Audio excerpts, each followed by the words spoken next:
আসসালামু আলাইকুম। আপনারা সকলে কেমন আছেন? আশা করি সবাই ভালো আছেন। আলহামদুলিল্লাহ আমিও ভালো আছি। তো দেখেন, নিজের পুকুরের শিং মাছ দিয়ে, তারপর নিজের ক্ষেতের কাঁকরোল দিয়ে আজকে একটি রেসিপি রান্না করা হবে। তো আশা করি রেসিপিটা আপনাদের ভালো লাগবে। তো দেখতে থাকেন।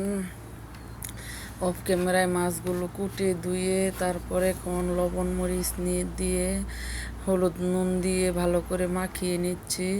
তো এটা ভালো করে মাখিয়ে তারপরে এখন আমি অফ ক্যামেরায় কাঁকরোলগুলো কুটে ফেলেছি। তো এখন কাঁকরোলগুলো ভালো করে ধুয়ে তারপর একটা বাটিতে তুলে রেখে দিয়েছি। তো এই তরকারিটা জানি সবাই সচরাচর খায় না, খুবই ভালো লাগে। আর নতুন ক্ষেতের নতুন তরকারি, আশা করি আপনাদের ভালো লাগবে। তো আমি এক পাশে ভাত বসিয়ে দিয়েছি, আর এক পাশে হলো তরকারির কড়াই বসাইছে। তো এটার মধ্যে মাছগুলো ভেজে নিতেছি। তো মাছগুলো ভাজতে ভাজতে দেখেন মশলা দিলে, তো দেখেন তরকারিটা কিন্তু মশলা দিলে রান্না হয়ে গেছে। তো তরকারিটা কিন্তু রান্না হয়ে গেছে, শিং মাছ দিয়ে কাঁকরোলের পাতলা ঝোল। তো দেখেন রান্নাটা প্রায় শেষ, মশলা দিলে খুবই স্বাদ হয়েছে, দ্রুত রান্না করা হয়ে গেছে। তো এটা কিন্তু দেখাইতেছে। আর এটা হলো কবুতরের মাংস। তো ওইটাও দেখাইতেছে আমরা কি কি রান্না করলাম, কি কি খাওয়া দাওয়া করলাম, সবই আপনাদের সাথে শেয়ার করব, দেখতে থাকেন। তো এটা হলো আমার বোনের ননদ, ও চলে যাবে। তো এখন খাবারের পালা। তো কাঁকরোল রান্না করে মাছ দিয়ে তারপর এখন খেয়ে নিচ্ছি। আশা করি আপনাদের ভালো লাগবে ভিডিওটা। তো প্রথম থেকে শেষ পর্যন্ত দেখবেন, ছোট্ট একটা ভিডিও, পুরাটা দেখার অনুরোধ রইল। আর একটি লাইক দিয়ে দিবেন, কমেন্ট করে নেবেন।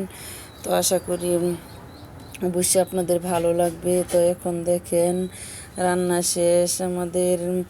উঠোনে আবার ধান আছে, তো ধান নাড়ার কাজে লেগে গেছে। ধানের দিন ফুল ভিডিও তো আর দেখানো যায় না, একটু কাজ করতে হয়, সেজন্য শর্টকাট করে দেখানো হয়েছে। তো আমরাও গেছি সাথে বেড়ানোর জন্য। তো সেই ফাঁকে ভিডিওটা উঠিয়ে ফেললাম, যেটুক পাইরেছি ভালোই লাগছে। তো আপনাদের কাছে কেমন লাগছে অবশ্যই কমেন্টে জানাবেন। গ্রামের দৃশ্য, গ্রামের প্রাকৃতিক অন্যরকম ভালোই লাগতেছে। তো দেখেন এদিকে কি করতেছে, ওই যে খেতে ওইটা হইলো আর কিছুদিন পরে পাকবে, ভালো করে পাকা হয় নাই। তো এগুলোই দেখাইতেছি। গ্রামের জিনিস দেখতে কিন্তু সত্যিই ভালো লাগে। তো অনেক আনন্দ পাইতেছে, ওর কাছে নাকি ভালো লাগতেছে, ও দৌড়াইতেছে। তো এটাই বলতেছি, গ্রামের প্রাকৃতিক দৃশ্যই আলাদা, দেখতে মনটা ভালো হয়ে যায় সব কিছুতেই। আপনাদের কাছে শেয়ার করতে আমার আরও বেশি ভালো লাগে। দেশ ও দেশের বাহিরে যারা যায়, যে যেখান থেকে আছেন আমার ভিডিওটা ফুল দেখবেন। নতুন হলে আইডিটা সাবস্ক্রাইব করে নেবেন, আর পুরাতন হলে প্রথম থেকে শেষ পর্যন্ত দেখে ভালো করে একটি লাইক কমেন্ট শেয়ার করে দিবেন। আর মাশাআল্লাহ দিলে আপনাদের দোয়ায় আমার 1000 সাবস্ক্রাইবার পূর্ণ হয়েছে। এটা আমি একা একা করতে পারতাম না, সম্পূর্ণই আপনাদের ভালোবাসায় হয়েছে। তো আপনারা দোয়া করবেন আমি যেন ওয়াচ টাইমটা পূরণ করতে পারি, আর 2-3 মাসের মধ্যে একটি কিনে সুখবর নিয়ে আসতে পারি। সবাই কিন্তু জিজ্ঞেস করে আইডি খুলছি আমার কি খবর। তো আমার বলতে লজ্জা লাগে, কারণ আমি তো আর এত বড় আইডি না, আমাকে তো আর কেউ এত সময় দেয় না। তো 20-30টা ভিউ হয়, আর কি বলবো, সর্বোচ্চ হলে 100-150 ভিউ হয়, তার বেশি হয় না। তাইলে এই ভিউতে কীভাবে ওয়াচ টাইম পূরণ করি? সবাই ভালো থাকুন। আজ